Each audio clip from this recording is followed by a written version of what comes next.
الحمد لله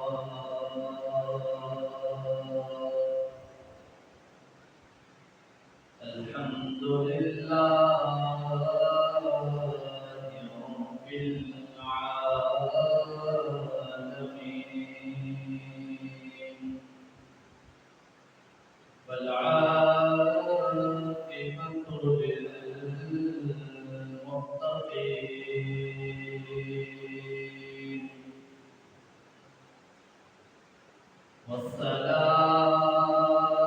والصلاة والسلام على سيد الأنبياء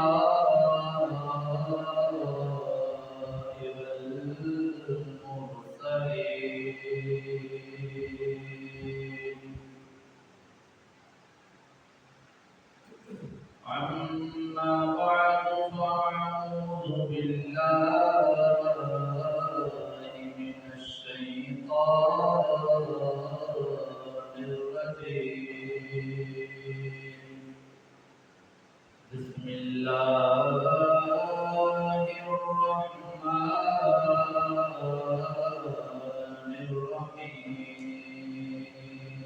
الرحيم أما بعد فإن خير الحديث كتاب الله وخير الهدي هدي محمد صلى الله عليه وسلم وشر الأمور محدثاتها وكل محدثة بدعة وكل بدعة ضلالة وكل ضلالة في النار قال الله تبارك وتعالى في شأن حبيبه مخبرا وآمرا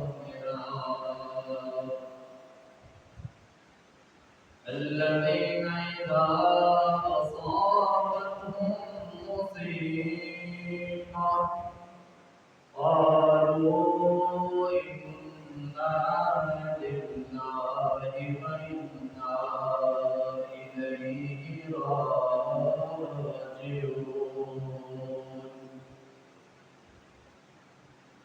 إن الله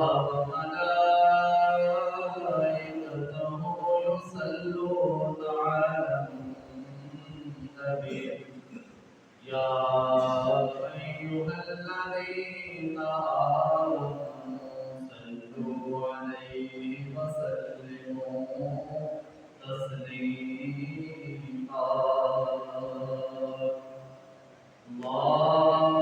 اللهم صل على محمد وعلى آل محمد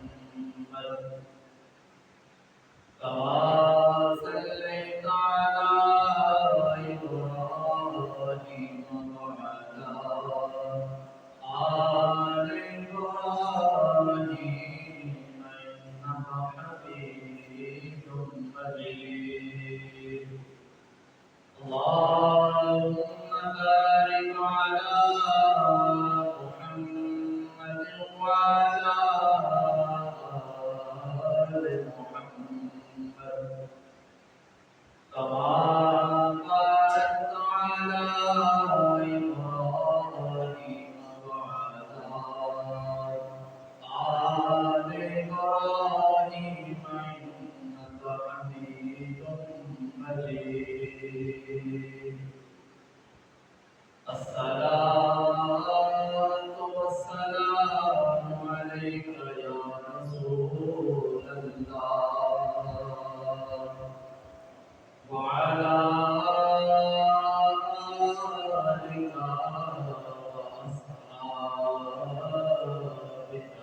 حبيب الله بلغ العلا بكماله كشف الدجى بجماله حسنت جميع خصاله صلوا عليه وآله. السلام علیکم ورحمۃ اللہ وبرکاتہ. محرم الحرام کی نسبت تعلق حضرت امام حسین رضی اللہ تعالیٰ عنہ کے ساتھ ہے. گزشتہ جمعے آپ نے یہاں تک سنا تھا کہ جو بھی یزید تخت نشین ہوا اسے قبیلہ مندہ اپنا قاصد بھیجا. اس کا مراسلہ آیا کہ حضرت امام حسین اور دیگر صحابہ کرام کو بیعت کے لیے کہا گیا. حضرت امام حسین رضی اللہ تعالیٰ عنہ مدینہ منورہ چھوڑ دیا, مقام پر چلے گئے. جو حضرت امام حسین رضی اللہ تعالیٰ عنہ مقام پر چلے گئے, وہاں پہنچے. اکثر یہاں ایک سوال اٹھایا جاتا ہے, سوال کو بار بار لوگوں کے ذہنوں میں ڈالا جاتا ہے کہ جب معاویہ بن ابی سفیان رضی اللہ تعالیٰ عنہ نے حکومت قائم کی تھی, تقریباً 20 سال دور امیر معاویہ رہا اور اس وقت یزید کو ولی عہد بنا دیا. اپنے دور خلافت کے اندر امیر معاویہ نے اپنے بیٹے یزید کو ولی عہد مقرر کر دیا اور جو ہی امیر معاویہ کا وصال ہوا تو خلافت کے اوپر والے منصب کے اوپر یزید آ گیا. اور جو ہی یزید آیا تو شخصیت یزید یہ ایک متنازع کردار تھا. لوگ یزید کو جانتے تھے, لوگ یزید کا کردار جانتے تھے, اس کے احوال اور اس کی زندگی جانتے تھے, اور اس وجہ سے اہل کوفہ اور شام کے لوگوں نے یزید کی بیعت کا انکار کر دیا. اب دو باتیں اس کے تناظر میں سمجھنے والی ہیں. ایک بات یہ ہے کہ ایک کردار مصطفیٰ کا, مولا علی کا, امام حسن کا اور امام حسین اور پورے خاندان اہل بیت کا. ایک کردار ابو سفیان, معاویہ اور یزید کا تھا. اہل شام میں یہ دونوں چہرے دیکھے ہوئے تھے, اور کوفہ کے اندر حضرت علی کرم اللہ وجہ کریم کہ بہت زیادہ مہمان موجود تھے, ان سے محبت کرنے والے موجود تھے. اہل بیت سے محبت کرنے والوں کی تعداد کثیر تعداد تھی. ایک طرف محبت اہل بیت کو بھی جانتے تھے اور دوسری طرف وہ بنو امیہ کی ہٹ درمی اور ان کے مظالمانہ رویے کو بھی جانتے تھے. جب یہ دو باتیں ان کے سامنے تھیں, انہوں نے یزید کی بیعت کا انکار کیا. حضرت امام حسین کو دعوت دی کہ آپ کے سوا ہمیں اور کوئی نظر نہیں آتا, اگر آپ نہ کوفہ کے اندر آئے تو پھر ہم مجبور ہیں کہ ہم یزید کی بیعت کر لیں.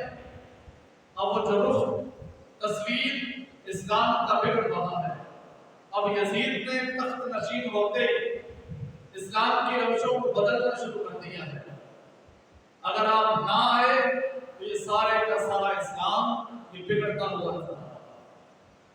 امام حسین کو یہ طرف تھی, 7 سال کی عمر تھی کہ آقا علیہ السلام کا وصال ہوا. اب وہ کشتی کہاں سے چلی تھی, مکہ سے حضور کیسے دین لائے تھے, مکہ تو مکرمہ کو چھوڑ کے پھر مدینہ آئے, پھر مدینہ منورہ کے اندر اسلام کیسے پھیلا. یہ حضور کی شب و روز کی محنت امام حسین کے سامنے تھی, اور وہ مصطفیٰ کی محنت کو دیکھ رہے تھے. اللہ کے نبی کا دن رات لوگوں کی طرف دین پہنچانا اور ایک عدل اور انصاف کے ذریعے سے ایک ریاست کو قائم کرنا, یہ امام حسین کے سامنے. اگر امام حسین اپنی زندگی بشارت دے کوئی بندہ مدینے میں داخل نہیں ہو سکتا تھا۔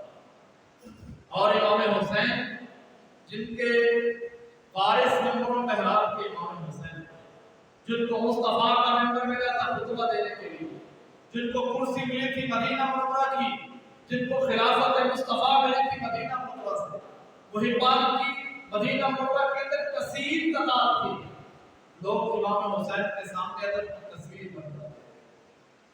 صحیح روایت کے اندر آتا ہے صحابہ کرام اہل بیت کا کتنا پیار کتنی محبت کرتے تھے۔ سیدنا ابوبکر صدیق مسجد سے باہر آئے عصر کی نماز پڑھ کے، دیکھا مولا علی کے ساتھ ہیں اور بچے گلی کے اندر کھیل رہے ہیں، سامنے حضرت امام حسن ہے، بچپن کا عالم ہے۔ سیدنا ابوبکر صدیق نے دیکھا حضرت امام حسن کو اٹھایا، کندھے پہ بٹھایا، مولا علی آگے چل رہے تھے اور فرمایا تو بیٹا علی کا ہے لیکن تیری شکل زیادہ مصطفیٰ سے ملتی ہے، تشبہ، فرمایا تشبیہ زیادہ مصطفیٰ سے ہے۔ حضرت علی کرم اللہ وجہ الکریم آگے جا رہے تھے اور وہ یہ جملے سن کے مسکرا رہے تھے۔ صحابہ کرام کی اہل بیت سے کتنی محبت تھی، آخر مدینہ کیوں چھوڑا؟ چھوڑنے کی وجہ کیا تھی؟ صرف یزید کا تخت نشین ہونا، معاویہ کا اپنے بیٹے کو خلافت دینا، اور اس کے پیچھے اسلام کی جو تصویر تھی اس کے اوپر داغ اور دبے شروع ہو گئے۔ اس وجہ سے حضرت امام حسین نے عزم کر لیا کہ جان جاتی ہے تو چلی جائے، لیکن یہ لانے کا اسلام، یہ مصطفیٰ کا دین، یہ نظام عدل جو بکر صدیق نے حضور کے بعد تھاما تھا، جس کے اوپر پہلا عمر بن خطاب نے کیا تھا، جس کے لیے عثمان غنی نے شہادت قبول کی تھی، جس کے لیے میرے بابا علی کو شہید کر دیا گیا، میرے بھائی حسن کو شہید کر دیا گیا، اب میں بچا ہوں، اگر آج میں نہ ٹکرایا اس وقت کے یزید کے ساتھ تو شاید یہ روش بن جائے گی، یہ طریقہ بن جائے گا کہ یزید اپنے دور کا فرعون بنتا جائے گا، اور ہمیشہ جو سادہ لوگ ہیں، جو دین والے ہیں، جو محبت والے ہیں، جو تقوی والے ہیں، وہ پیچھے آ جائیں گے۔ امام حسین نے اپنے سر کٹوا دیے، اسلام کے جھنڈے کو اوپر کر دیا اور بتایا کہ جب ضرورت پڑے اسلام کو تو پھر یہ نہیں کہنا چاہیے۔ اس بات کے اوپر کوئی اعتراض نہیں، لیکن دور آج کا بھی پرفتن ہے۔ آج اس دور کے اندر 1447 سال پہلے گزرے ہوئے یزید کو گالیاں نکالنا یہ کوئی بڑا کام نہیں۔ اگر آج بڑا کام کرنا چاہتے ہو تو آج کے یزید کو للکارو۔ آج اگر گالی دینی ہے تو وقت کے یزید کو دیکھو۔ آج اگر کسی یزید کا کردار تمہارے سامنے ہے، تم حسین نہیں بننا چاہتے ہو، اس وقت کے یزید کو گالی دینا کہ جرأت اور بہادری نہیں۔ آج کے دور کے اندر اس وقت کے یزید کو للکارا جائے تو یہ حسینی روش ہے، یہ امام حسین کا طریقہ ہے۔ آج وہ یزید کہاں؟ آج گلی گلی محلے کے اندر آپ کو ایسے کئی کردار فرعون اور کردار یزید نظر آئیں گے۔ آج جو غریب کو دباتا ہے کیا وہ یزید والا کردار اختیار نہیں کر رہا؟ آج اس دور کے اندر کسی کا حق کھاتا ہے کیا وہ یزید کے نقش قدم کے اوپر نہیں؟ آج جو گلی بازار کے اندر جس سے لوگوں کی عزت محفوظ نہیں، آج وہ بھی وقت کا یزید ہے۔ کسی کا حق کھانے والا وقت کا یزید، کسی کی عزت پہ ہاتھ ڈالنے والا وقت کا یزید۔ اگر تم کہو میں نمازی ہوں، اگر تم کہو میں حاجی ہوں، اگر تم کہو میں مؤذن ہوں، اگر تم کہو میں خطیب ہوں، لیکن میں بات نہیں کرنا چاہتا، میں اس کا مقابلہ نہیں کرنا چاہتا، اور کوئی بندہ بات کر لے گا، مجھے اس بات کی ضرورت نہیں۔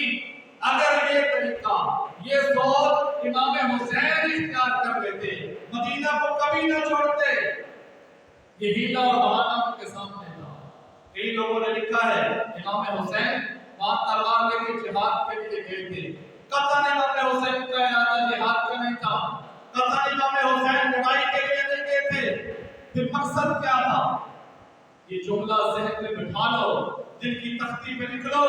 حضرت امام حسین کا مقصد یزید کو للکارنا تھا، اور وہ لوگ جو کوفہ کے اندر بیٹھ کے حسین کو بلا رہے تھے ان کے پاس جانا اور پہنچنا تھا۔ تاریخ کی کتابوں میں لکھا ہوا ہے کہ یزید بھی اس بات کو جانتا تھا، اگر امام حسین کوفہ کے اندر آ گئے، امام حسین کی تصویر سامنے آ گئی، امام نے ایک آواز دی، امام نے ہاتھ بلند کر دیا، سارے کا سارا کوفہ سمٹ کے امام حسین کی اتباع میں چلا گیا۔ اسی وجہ سے کیا کیا، جو کوفے کا گورنر تھا نعمان بن بشیر، اس کو ہٹا دیا۔ وہ محبت اہل بیت والا تھا، وہ اہل بیت کے ساتھ ظلم نہیں کرتا تھا، اس کو ہٹا دیا۔ عبید اللہ بن زیاد کو اور کسی علاقے سے اٹھا کے گورنر بنا دیا اور اسے حکم جاری کر دیا کہ یہاں حسین کا ہاتھ میرے ہاتھ میں آنا چاہیے، یا پھر حسین کا سر میرے سامنے آنا چاہیے۔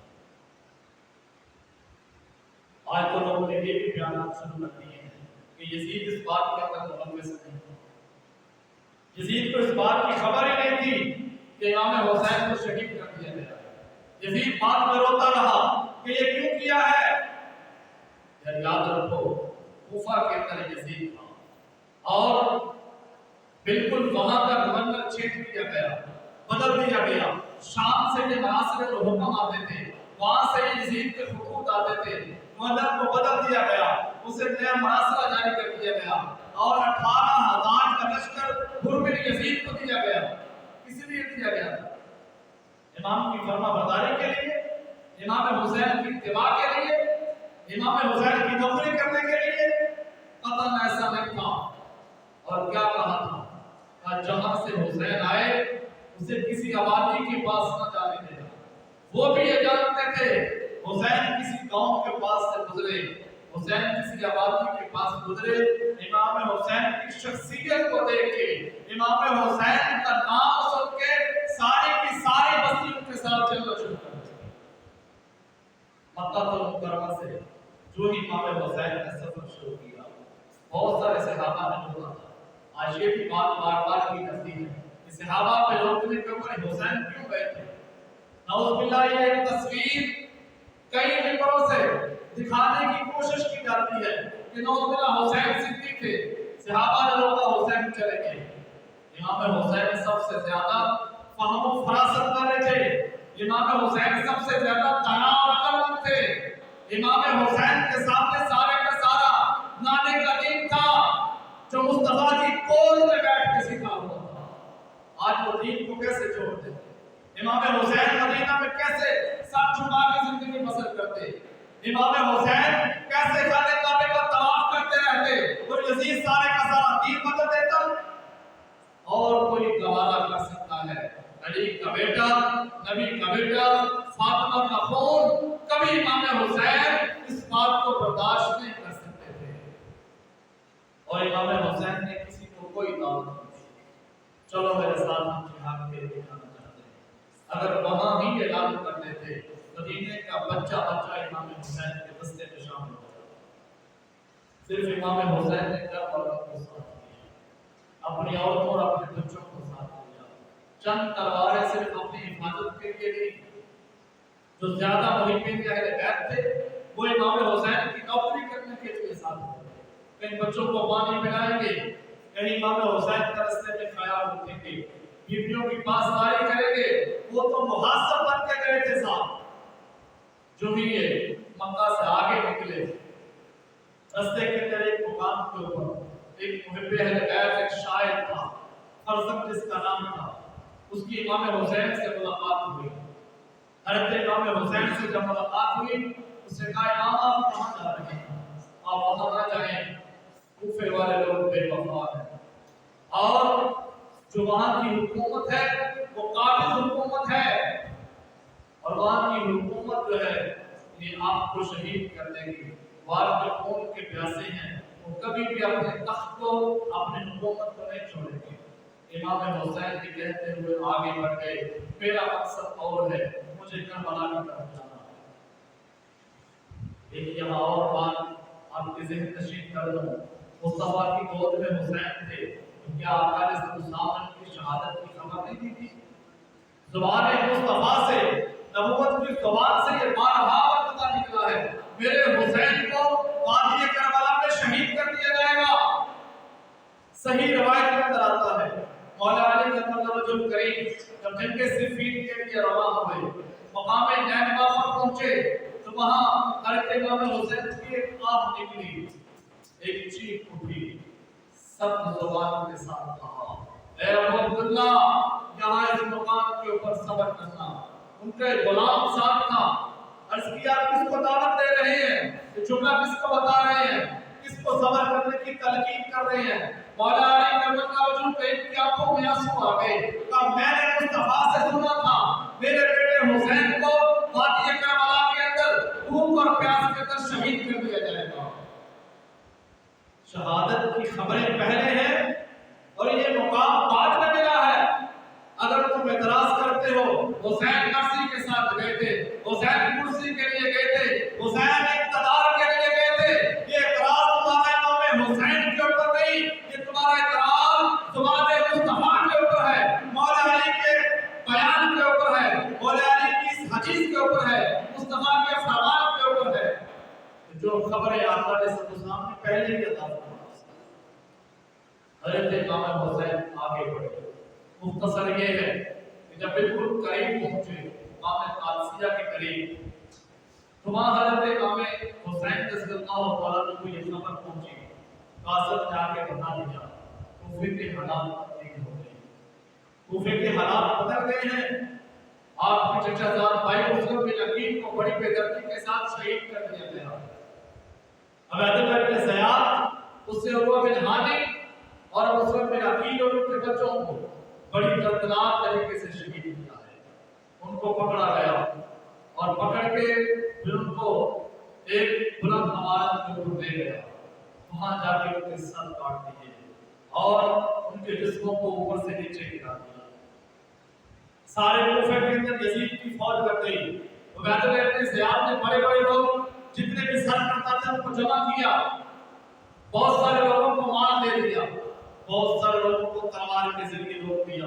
سارے کوفے کے اندر یزید کی فوجیں دڑا دڑ گھوم رہی تھی اور یہ اعلان کر دیا گیا کسی نے اگر اپنا دروازہ کھولا کوئی بھی بلا مقصد باہر نکلا تو یہ یزید کی فوجیں اس کا مقابلہ کریں گی، اس کا سر اڑا دیا جائے گا، کوئی بھی یہاں مسلم بن عقیل یا امام حسین کا نام نہیں لے گا۔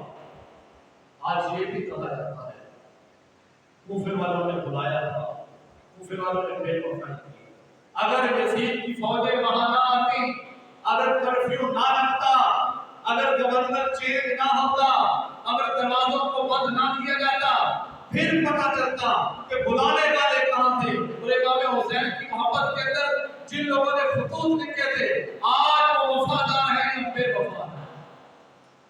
جو یہ گورنر بدل دیا، سارے کوفے کے حالات بدل دیے، امام حسین کو غرب بن یزید نے گھیر دیا۔ جو ہی یہ گھیرتا ہوا امام حسین کو وادی کربلا میں لے گیا۔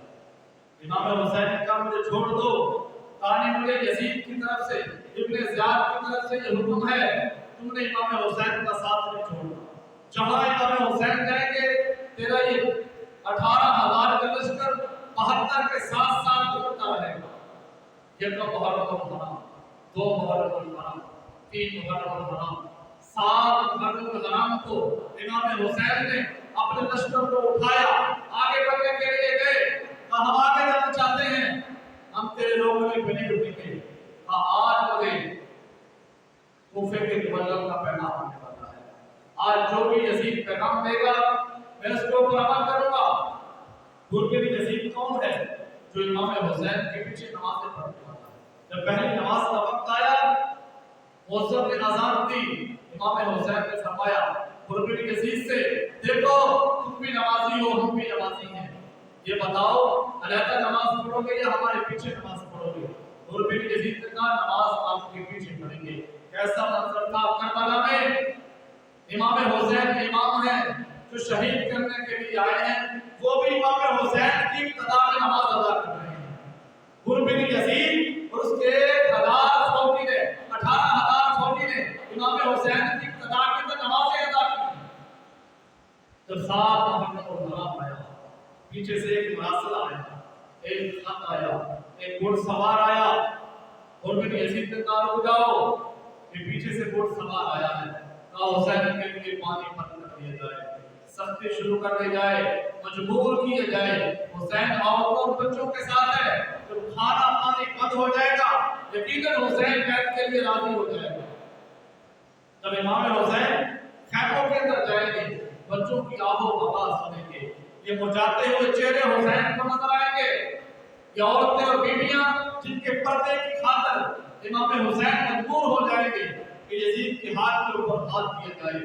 7 محرم الحرام کو یہ سامنے نہر فرات تھی، عمر بن سعد ایک لشکر لے کے آ گیا، 22,000 کا لشکر 72 دنوں کے لیے سامنے کھڑا کر دیا گیا۔ نہر فرات کے سامنے 500 سپاہی مسلح کھڑے کر دیے گئے۔ کیا یہ ساری باتیں یزید اس سے بے خبر تھا؟ کہ خانوادہ رسول مدینہ سے چلے، مکہ پہنچے، مکہ سے کربلا آئے اور 22,000 فوجی وہاں پہنچ گیا، لیکن یزید بے خبر تھا۔ نہر فرات کے اوپر 500 سپاہی کھڑا کر دیا گیا، لیکن یزید بے خبر تھا۔ بار بار مداخلہ آتا رہا، بار بار خطوط آتے رہے، بار بار قاصد آتے رہے، گورنر چینج ہو گئے، کوفہ کے اندر ننگی تلوار لے کے فوجی گھوم رہے ہیں، لیکن یزید بے خبر تھا۔ یزید کو کوئی خبر نہیں تھی۔ تم کبھی بھی جو مرضی کر لو، یزید کو کبھی بھی امام حسین کے خون سے بری نہیں کر سکتے۔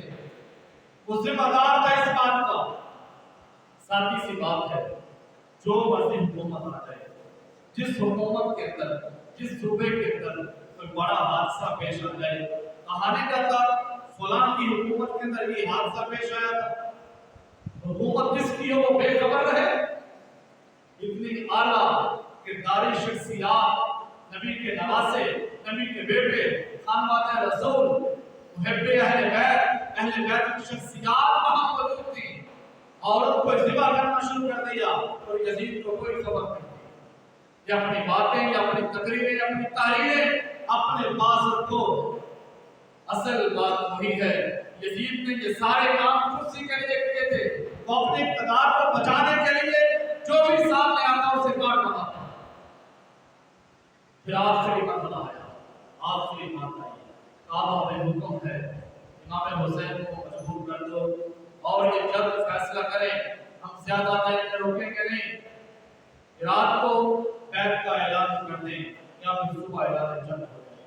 یاد محرم الحرام کی بات ہے، بدھ کا دن تھا، امام حسین رضی اللہ تعالیٰ عنہ نے ایک رات کی مہلت مانگی اور اس رات حضرت امام حسین نے سارے خانوادے کو جمع کیا، اپنے اہل بیت کو جمع کیا، محبین کو جمع کیا، پھر امام حسین نے وہاں خطبہ دیا، کہا دیکھو ہم مدینہ سے چلے مکہ آئے، مکہ سے بیعت کا انکار کرتے کرتے کربلا پہنچے اور کربلا کے اندر کتنے بیت گئے ہیں، ہم بات کر رہے ہیں، کوئی ہماری بات سننے کے لیے تیار نہیں، میں نے کھڑے ہو کے یہاں خطبہ دیا ہے اور میرے خطبے کے اوپر کوئی اثر نہیں ہوا، میں یہ محسوس کر رہا ہوں یہ میری جان کے پیاسے ہیں، یہ کربلا کی زمین اہل بیت کے خون کی پیاسی ہے اور مجھے کسی سے کوئی گلہ نہیں، کوئی شکوہ نہیں، میں آقا علیہ السلام کا جان نشین ہوں،